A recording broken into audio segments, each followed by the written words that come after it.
नमस्कार। आप देख रहे हैं थारू समाचार। मैं एक बार फिर हाजिर हूँ एक नए मुद्दे के साथ। आज हमारा मुद्दा रहेगा, जब खटीमा क्षेत्र से या यूं कहें तराई से जब पहली बार कोई विधायक मुख्यमंत्री चुने गए हैं, तो हमारे खटीमा क्षेत्र में जनजाति भूमि को लेकर एक हमेशा मुद्दा छाया रहता है कि थारू भूमि गैर थारू लोगों के पास लोगों के नाम पे रजिस्टर होनी चाहिए। ये मुद्दा हमेशा छाया रहता है। तो हमारे साथ आप स्क्रीन पर देख ही रहे होंगे, आप इनसे भली भांति परिचित होंगे, फिर भी मैं परिचित करवा देता हूँ आपको। राणा थारू परिषद के अध्यक्ष हैं सर रमेश राणा, और राणा थारू परिषद के प्रवक्ता हैं रोहित कुमार जी। चलिए इनसे बात करते हैं और जानते हैं, जब पहली बार खटीमा के विधायक मुख्यमंत्री चुने गए हैं तो राणा थारू परिषद की क्या क्या मांगे हैं जनजाति के विकास के लिए। तो सर, मूल प्रश्न तो मेरा यही है, गैर थारू और थारू भूमि विवाद। लेकिन फिर भी जब खटीमा से विधायक हमारे मुख्यमंत्री चुने गए हैं तो लोगों का कहना है कि ये सौभाग्य की बात है। तो इस पर आप क्या कहना चाहेंगे? पहले खटीमा से मुख्यमंत्री चुने गए हैं, इस बात पर मैं सबसे पहले तो थारू जो समाचार चैनल है उसको बधाई देता हूँ कि आप लोग, मैंने देखा तमाम आप लोगों के जो समाचार के माध्यम से जन जन तक आपकी आवाज़ पहुँच रही है, क्षेत्रीय आवाज़ पहुँच रही है। मैं सबसे पहले तो मैं इनको बधाई देता हूँ, माननीय जो हमारे क्षेत्र के विधायक पुष्कर धामी जी को उत्तराखंड का सीएम चुना गया, और ये बड़े बधाई के पात्र हैं। और हमारी खटीमा विधानसभा से हैं, ये गौरव की बात है। और क्षेत्र में तमाम संभावनाएं हैं, हमें उम्मीदें हैं कि हमारे माननीय विधायक जी जो चुने गए सीएम हैं वो बहुत कुछ करेंगे। थारू जनजाति समाज की बहुत सारी यहाँ पर समस्याएं हैं, चाहे वो शिक्षा को लेकर के हो, चाहे और भी समस्याएं हो, तो उनके सामने हम बहुत सारे मुद्दों को रखेंगे राणा थारू परिषद के माध्यम से। जी सर, थारू गैर थारू भूमि पर मैं आता हूँ, क्योंकि ये मुख्य उद्देश्य हमारा राणा थारू परिषद के पास आने का यही था।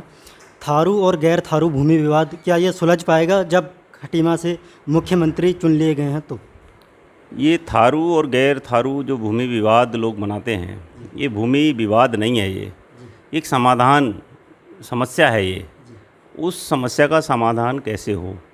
देखो, थारू समाज और गैर थारू समाज ने रजामंदी से जो ज़मीनें खरीदी हैं, बेची हैं, तो इसको लोग वाग ज़बरदस्ती इसको विवाद बनाते हैं। ठीक है, ये एक समस्या है। इस समस्या को कैसे निपटाया जाए, कैसे सॉल्व किया जाए, जबकि भारतीय संविधान में ऐसा नहीं है। भारतीय संविधान आर्टिकल 157B के अंतर्गत स्पष्ट है कि ट्राइबल की जो लैंड है वो किसी भी रूप में कोई खरीद फरोख्त कर नहीं सकता। ये उत्तर प्रदेश जमींदारी विनाश भू अधिनियम की धारा 157B 1967 में ये बैन लगाया गया था। नॉन ट्राइबल के नाम पे नहीं हो सकती रजिस्टर, किसी भी जनजाति के नाम, गैर जनजाति के नाम से ये ज़मीन ट्रांसफ़र नहीं हो सकती, किसी भी रूप में नहीं हो सकती। तो इसका समाधान कैसे हो? काफ़ी संख्या में भूतपूर्व सैनिक के लोग और भी लोग बैठ गए यहाँ पर आकर के।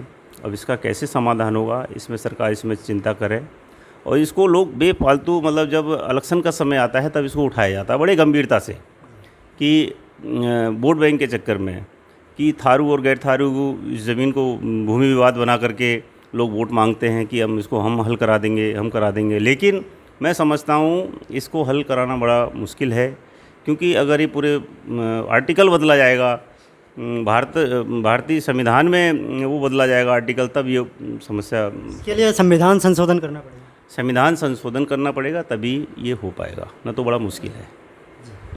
राणा थारू परिषद की क्या क्या मांगे हैं मुख्यमंत्री जी से? जो आप कह रहे हैं कि पिछड़ा क्षेत्र है हमारा जनजाति का, उसके लिए क्या क्या मांगे होने वाली हैं? वैसे लेकिन समय तो कम ही बचा है, 6 महीने का, लेकिन उस दौरान क्या क्या मांगे होने वाली हैं कि जनजाति क्षेत्र प्रगति कर पाए? देखो, मांगे तो बहुत हैं हमारे क्षेत्र में। हम लोग जनजाति के लोग हैं, थारू लोग हैं। हम लोगों को तो हमेशा भारत सरकार और राज्य सरकार के द्वारा खाली एक जितनी भी हमारी जो जनजाति समाज की योजनाएं होती हैं उनका ठीक ढंग से क्रियान्वयन न होने के कारण हमारे साथ एक छलावा किया जाता है। अगर चाहें तो बहुत विकास हो सकता है, लेकिन हमें माननीय मुख्यमंत्री जो पुष्कर धामी जी बने हैं, इनसे बहुत सारी उम्मीदें हैं।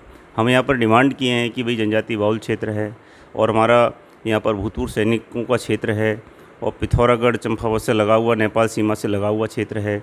तो यहाँ पर जो स्वीकृत है कुमाऊं मंडल में ये एम्स की स्थापना खटीमा में हो, जिससे हमारे गरीब थारू समाज के लोग और भी समाज के लोग हैं उसका लाभ ले सकें। और दूसरी बात, यहाँ पर हमने ये डिमांड माननीय सीएम साहब से करनी है कि हमारे जनजाति महाविद्यालय खोला जाए। हमारा एकमात्र खटीमा महाविद्यालय है, वहाँ पर आरक्षण तय किया जाता है, 4% कोटा दिया जाता है। इससे हमारे जो बच्चे वंचित रह जाते हैं एजुकेशन से, हायर एजुकेशन लेने बाहर अगर जाते हैं तो वहाँ पर वो लोग खर्चा एफोर्ड नहीं कर पाते हैं, जिससे उनकी पढ़ाई छूट जाती है। और भी तमाम मांगे हैं, जैसे हमारा रोस्टर है, जो हमारा स्टेट काउंसलिंग है। स्टेट जब हमारा आरक्षण कोटा जब प्रदेश स्तर का है तो जिलेवार क्यों? हमारी भर्तियों में जिलेवार वैकेंसी निकालते हैं। हमारा कहने का मतलब ये है कि जो हिमाचल प्रदेश की तर्ज पर यहाँ पर भी वो रोस्टर लागू किया जाए, तभी हमारे जनजाति के जो बच्चे बेरोजगार हैं उनको नौकरी में जाने का अवसर मिलेगा। ये बहुत सारी उनके सामने हम समस्याएं रखेंगे। और सन 1968 से यहाँ पर आश्रम पद्धति विद्यालय खोले गए, बालक बालिका, अभी तक उनका उच्चीकरण नहीं हुआ, मात्र हाई स्कूल है। मैं इस समाचार चैनल के माध्यम से ये मांग करता हूँ, क्या हमारा जनजाति समाज के बच्चों का अधिकार मात्र हाई स्कूल शिक्षा का अधिकार है? अभी तक क्यों नहीं खोला गया? हम माननीय मुख्यमंत्री जी से कहेंगे इसको शीघ्र इन विद्यालयों का उच्चीकरण हो, तभी हमारे समाज की शिक्षा का ऊंचा स्तर हो सकेगा। देखिए, बहुत दुर्भाग्य की बात है जब हमारे क्षेत्र के बच्चे हायर एजुकेशन के लिए उनको बाहर जाना पड़ता है, अपने क्षेत्र में हायर एजुकेशन वो ग्रहण नहीं कर पाते हैं। तो राणा थारू परिषद के अध्यक्ष रमेश राणा जी यही कह रहे हैं कि क्षेत्र में हायर एजुकेशन के लिए जो भी विद्यालय खोले जाएं या अन्य संस्था जो भी हैं हायर एजुकेशन के लिए। सर, एक बात और, जब तराई से मुख्यमंत्री बने ही हैं, अब मैं बात जनजाति की कर लेता हूं, तो जनजाति से हमारे विधानसभा में 2 विधायक हैं जितना मैं जानता हूं। तो 2 विधायक में से एक हमारे नानकमत्ता से माननीय डॉक्टर प्रेम सिंह राणा जी हैं। 2 बार एमएलए का चुनाव जीत के जा चुके हैं विधानसभा में।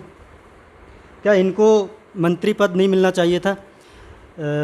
जनजाति के लोग तो ये भरपूर मांग करते हैं कि हमारे समाज से मंत्री पद मिलता तो जनजाति का कुछ उद्धार होता। देखिए, बड़ा दुर्भाग्य की बात है कि हमारे 2 बार एमएलए रहे डॉक्टर प्रेम सिंह राणा जी, जो उसके हकदार थे, एक पढ़े लिखे शिक्षित योग्य व्यक्ति थे, उनको मंत्रिमंडल का पद मिलना चाहिए। उसके साथ साथ हमारे उत्तराखंड में क्या है, 2 विधानसभा क्षेत्र से हमारे जनजाति के विधायक जीत करके आते हैं। एक मुन्ना सिंह चौहान है जो वैज्ञानिक जौनसारी भंवर से है, वो भी एक वैज्ञानिक पृष्ठभूमि के आदमी, बहुत अनुभवी आदमी है, उनको भी मंत्रिमंडल में शामिल जगह नहीं दी गई, जो हमारे जनजाति समुदाय के लिए एक बहुत बड़ा घातक है। मैं तो ये अपने शब्दों में कहूँगा कि हमारे जनजाति लोगों के साथ में एक घोर उपेक्षा की गई, जिससे हमारा समाज अपने आप को एकदम असुरक्षित महसूस करता है कि हमारे समुदाय के व्यक्ति को, किसी को मंत्रिमंडल में शामिल ना करके इन लोगों ने हमारे साथ बहुत बड़ा भेदभाव किया है, जो देना चाहिए था पद। सर, अभी पुष्कर धामी जी मुख्यमंत्री माननीय, उन्होंने घोषणा की है कि 22,500 पद भरे जाएंगे सरकारी पद सरकारी नौकरियों में, और 6 महीने का कम ही बचा है आने वाले विधानसभा चुनाव में। क्या इतनी जल्दी ये पद भरे जाएंगे? देखो, बड़ा मुश्किल है। 22,500 पद बहुत पद होते हैं।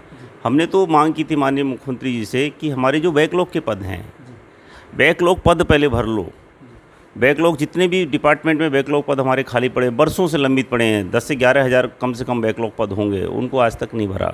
और जो 22,000 पद भरने की बात चल रही है, 4 महीने में कोई जादू की छड़ी नहीं है, माननीय मुख्यमंत्री जी इसको भरेंगे, मुझे ऐसा लग रहा है। अभी हाल ही में आपने देखा होगा, जो अभी भर्ती निकली थी, उसकी जो एएनएम जीएनएम की भर्ती निकली थी, परीक्षा शायद अखबारों में आया था कि परीक्षा लीक वीक हो गई है, इस वजह से परीक्षा नहीं हो पाई है, अभी तक तो नहीं हो पाई। ऐसा कुछ नहीं था, वो ये लोग कराने की स्थिति में नहीं थे। उनके कॉल किए गए, उनको बुलाया गया कि मात्र जैसे 2 दिन रह जाते हैं तो सुनने में आता है कि भर्ती कैंसिल हो गई। तो ये 2 बार उनकी तारीखें जो है स्थगित की जा चुकी हैं। जी 2 बार तारीख स्थिति की जाती है, जो एक मतलब बेरोजगारों के साथ में एक बड़ा सौतेला व्यवहार, उनके साथ एक खुला मजाक किया गया। हाँ, हम तो इसका बड़ा विरोध करते हैं, इसका गलत बात है, ऐसा नहीं होना चाहिए। ऐसे बार बार हमारा प्रदेश युवा है। 9 नवंबर 2000 को हमारे प्रदेश की स्थापना हुई थी, 21 साल ही हुए हैं अभी। ऐसे में बार बार मुख्यमंत्री का बदलना, इससे पहले कांग्रेस ने भी विजय बहुगुणा थे, हरीश रावत मुख्यमंत्री आए। उससे पहले भाजपा ने ही भुवन चंद्र खंडूरी, रमेश पोखरियाल निशंक, एक ही कार्यकाल में 2-2 मुख्यमंत्री। अब इस विधानसभा में तो एक विधानसभा में 3 मुख्यमंत्री दे दिए। ऐसे बार बार मुख्यमंत्रियों का बदलना राज्य के विकास में क्या बाधक नहीं है? ये हमारी जनता की जो गाड़ी कमाई होती है उसमें खुली लूट होती है। इसमें बार बार मुख्यमंत्री का बदलना ये हमारे क्षेत्र के विकास के लिए एक बहुत बड़ा घातक है। उसमें एक बहुत बड़ा आर्थिक नुकसान होता है और जो उनकी जो फैसिलिटी हैं वो बढ़ जाती हैं। तो इससे जो जनता का जो जिस ओर वो पैसा लगना चाहिए वो विकास डेवलपमेंट की ओर लगता, तो मैं समझता हूँ यहाँ का विकास होता और ये हमारा उत्तराखंड प्रदेश आगे बढ़ता। ये गलत बात है, बार बार मुख्यमंत्री बदलना एक गलत बात है। सर लास्ट क्वेश्चन मैं पूछ लेता हूँ, घूम फिर के वही थारू गैर थारू भूमि विवाद वो तो आपने बता ही दिया, लेकिन थारू जनजाति के लिए खटीमा में भी काफ़ी संख्या में रहते हैं थारू जनजाति के लोग, और हमारे ही विधायक अब मुख्यमंत्री चुने गए हैं।